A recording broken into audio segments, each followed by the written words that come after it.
आकाशवाणी देहरादून से प्रस्तुत हैं प्रादेशिक समाचार। पहले मुख्य समाचार। प्रधानमंत्री नरेंद्र मोदी ने कहा, भारत अब नए वैश्विक मंचों का नेतृत्व और निर्माण करने वाला देश बन गया है। मुख्यमंत्री पुष्कर सिंह धामी ने राज्य में ऊर्जा व वैकल्पिक ऊर्जा के क्षेत्र में तेजी से काम करने के निर्देश दिए। एक जिला एक उत्पाद के तहत उत्तरकाशी के रमाई क्षेत्र की प्रसिद्ध लाल धान को राष्ट्रीय स्तर का पुरस्कार मिला। और प्रदेश के विभिन्न स्कूलों में कार्यरत संविदा और अस्थायी शिक्षिकाओं को भी मातृत्व अवकाश दिया जाएगा। नमस्कार, दोपहर समाचारों के साथ मैं डिम्पल आनंद। अब समाचार विस्तार से। प्रधानमंत्री नरेंद्र मोदी ने कहा है कि भारत अब ऐसा राष्ट्र बन चुका है जो नए वैश्विक मंचों का नेतृत्व और निर्माण करता है। उन्होंने कहा कि कोई भी कड़ा फैसला भारत के लिए मुश्किल नहीं होता, क्योंकि सभी कदम राष्ट्र प्रथम के नजरिए से उठाए जाते हैं। एक समाचार पत्रिका को दिए साक्षात्कार में श्री मोदी ने कहा कि उनकी सरकार ने सभी निर्णय राष्ट्रीय हित को ध्यान में रखकर लिए हैं। उन्होंने कहा कि आज विश्व में भारत का समय है। प्रधानमंत्री ने कहा कि श्री मोदी की गारंटी चुनाव जीतने के लिए बनाया गया फॉर्मूला नहीं है, बल्कि ये गरीबों का विश्वास है। प्रधानमंत्री ने कहा कि रोजगार सृजन सरकार की सर्वोच्च प्राथमिकता रही है और इसके लिए सभी प्रयास किए गए हैं। उन्होंने बताया कि बुनियादी ढांचे में निवेश का विकास और रोजगार पर कई गुना प्रभाव पड़ता है। भारतीय जनता पार्टी के बारे में प्रधानमंत्री ने कहा कि भाजपा एक कैडर आधारित पार्टी है जो एक स्पष्ट मिशन से प्रेरित है। श्री मोदी ने कहा कि लोकतंत्र में नई पीढ़ी को अवसर देना जरूरी है। भारत की G20 की अध्यक्षता का जिक्र करते हुए प्रधानमंत्री ने कहा कि भारत की अध्यक्षता के दौरान G20 मजबूत और अधिक उद्देश्यपूर्ण बनकर उभरा है। मुख्यमंत्री पुष्कर सिंह धामी ने अधिकारियों को ऊर्जा व वैकल्पिक ऊर्जा के क्षेत्र में तेजी से काम करने के निर्देश दिए हैं। उन्होंने कहा कि इससे राज्य में चल रही परियोजनाओं पर तेजी से काम किया जा सकेगा। सचिवालय में संबंधित अधिकारियों के साथ बैठक में मुख्यमंत्री ने कहा कि ऊर्जा से संबंधित जिन प्रस्तावों पर केंद्र सरकार के स्तर से आवश्यक कार्रवाई की जानी है, उनका विस्तृत प्रस्ताव बनाया जाए। मुख्यमंत्री ने हाइड्रो और सोलर ऊर्जा के उत्पादन को तेजी से बढ़ाने के निर्देश दिए। श्री धामी ने कहा कि उत्तराखंड वैश्विक निवेशक सम्मेलन में जिन परियोजनाओं के लिए अनुबंध किए गए, उनको जल्द से जल्द धरातल पर उतारने के प्रयास किए जाएं। राज्य सरकार ने प्रदेश में अधिक से अधिक गौशालाओं का निर्माण करने के निर्देश दिए हैं। गौशालाओं के निर्माण की प्रगति के संबंध में देहरादून में आयोजित बैठक में मुख्य सचिव डॉक्टर SS संधू ने कहा कि गौशालाओं का निर्माण नगरीय क्षेत्रों में शहरी विकास और ग्रामीण क्षेत्रों में जिला परिषद के तहत किया जाएगा। मुख्य सचिव ने बड़ी गौशालाओं का निर्माण करने के निर्देश दिए ताकि अगले 10 से 15 सालों तक उन्हें बढ़ाने की आवश्यकता न पड़े। उन्होंने अधिकारियों को सड़कों से निराश्रित गौवंश को हटाने के लिए अगले 10 दिन में कार्य योजना प्रस्तुत करने को कहा। उत्तराखंड वैश्विक निवेशक सम्मेलन के दौरान पर्यटन के क्षेत्र में किए गए समझौता ज्ञापनों को जल्द से जल्द धरातल पर उतारने के निर्देश दिए गए। राज्य में पर्यटन के क्षेत्र में हुए लगभग 47,000 करोड़ रुपए के अनुबंधों के धरातलीकरण की समीक्षा करते हुए अपर मुख्य सचिव ने निवेशकों से लगातार फीडबैक लेकर योजनाओं पर जल्द से जल्द काम शुरू करने को कहा। श्रीमती रतूड़ी ने कहा कि पर्यटन क्षेत्र राज्य की आर्थिकी की रीढ़ है और इससे राज्य में रोजगार के अवसर पैदा होंगे। उन्होंने कहा कि पर्यटन के क्षेत्र में किया गया हर अनुबंध बहुत महत्वपूर्ण है और सभी अनुबंधों को धरातल पर उतारने के लिए हर संभव प्रयास किया जाना चाहिए। पिथौरागढ़ जिले के जौलजीबी प्राथमिक स्वास्थ्य केंद्र में स्वास्थ्य अधिकारी, फार्मासिस्ट, नर्स, लैब टेक्नीशियन, चतुर्थ कर्मचारियों समेत 10 पदों पर भर्ती होगी।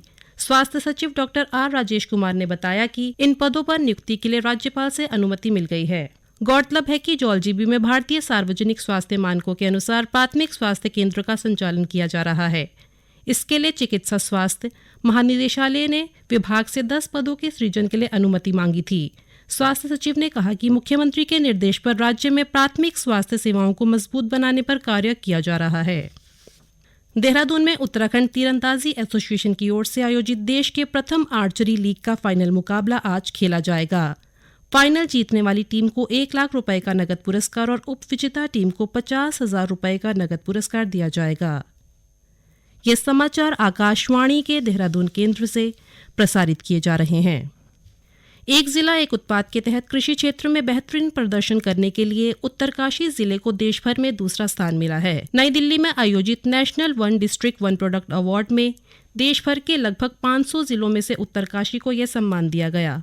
कृषि की श्रेणी में उत्तरकाशी जिले को लाल धान की खेती के लिए पुरस्कार दिया गया। मुख्यमंत्री पुष्कर सिंह धामी ने राष्ट्रीय स्तर पर मिले इस सम्मान की सराहना की। उन्होंने कहा कि टीम वर्क से आगे भी इस तरह के नए उत्पादों को राष्ट्रीय स्तर पर पहचान दिलाने के प्रयास किए जाएंगे। शिक्षा मंत्री डॉक्टर धन सिंह रावत ने कहा कि आगामी सत्र से प्रदेश के सभी स्कूली बच्चों के बस्ते का बोझ कम किया जाएगा।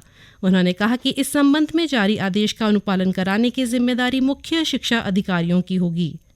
राज्य में संचालित विभिन्न बोर्डों के अधिकारियों के साथ बैठक में डॉक्टर रावत ने कहा कि नई शिक्षा नीति व केंद्र सरकार के दिशा निर्देशों के क्रम में राज्य के सभी विद्यालयों में स्कूली बच्चों के बस्ते का बोझ कम करके निर्धारित मानकों के अनुरूप किया जाएगा।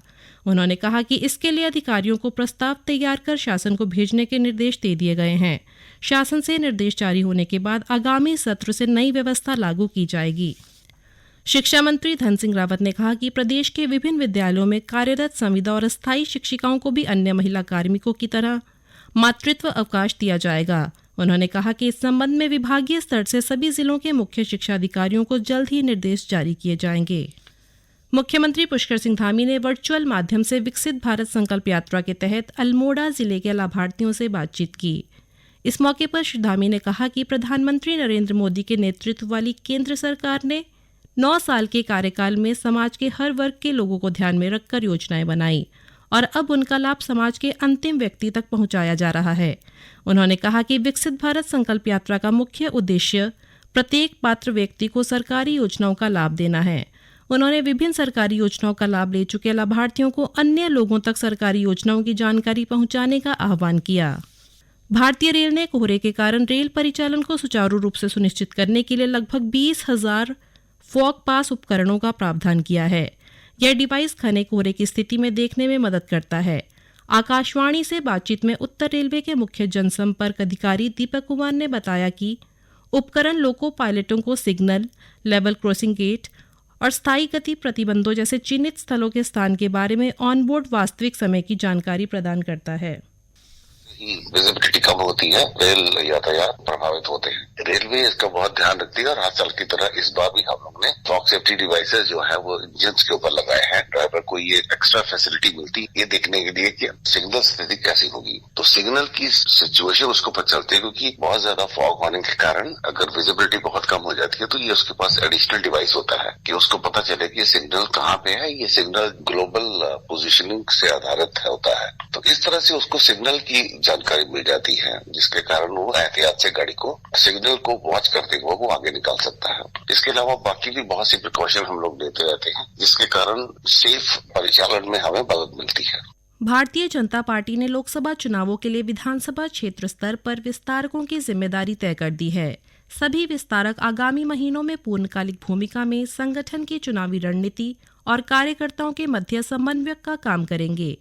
भाजपा के प्रदेश अध्यक्ष महेंद्र भट्ट व प्रदेश महामंत्री संगठन अजय कुमार ने सभी 70 विधानसभा क्षेत्रों के लिए नियुक्त विस्तारकों को हरी झंडी दिखाकर रवाना किया। भारतीय जनता पार्टी के प्रदेश अध्यक्ष ने सभी मंत्रियों, विधायकों और जनप्रतिनिधियों से विकास कार्यों की पैरवी में संयम व अनुशासन बरतने को कहा है। केपटाउन में भारत के साथ दूसरे क्रिकेट टेस्ट में पहले दिन का खेल समाप्त होने तक दक्षिण अफ्रीका ने अपनी दूसरी पारी में 3 विकेट पर 62 रन बना लिए हैं। भारत ने पहली पारी में 153 रन बनाए और 98 रन की बढ़त ले ली। इससे पहले मेजबान दक्षिण अफ्रीका ने टॉस जीतकर बल्लेबाजी का फैसला किया था, लेकिन उसकी पहली पारी 55 रन पर ही सिमट गई थी।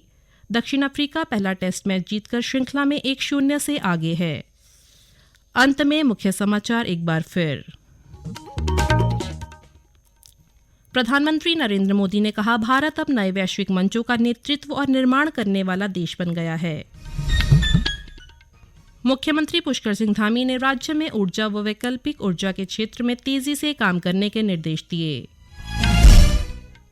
एक जिला एक उत्पाद के तहत उत्तरकाशी के रमाई क्षेत्र की प्रसिद्ध लाल धान को राष्ट्रीय स्तर का पुरस्कार मिला। और प्रदेश के विभिन्न स्कूलों में कार्यरत संविदा और अस्थायी शिक्षिकाओं को भी मातृत्व अवकाश दिया जाएगा। इसके साथ ही प्रादेशिक समाचार का ये बुलेटिन समाप्त हुआ। नमस्कार।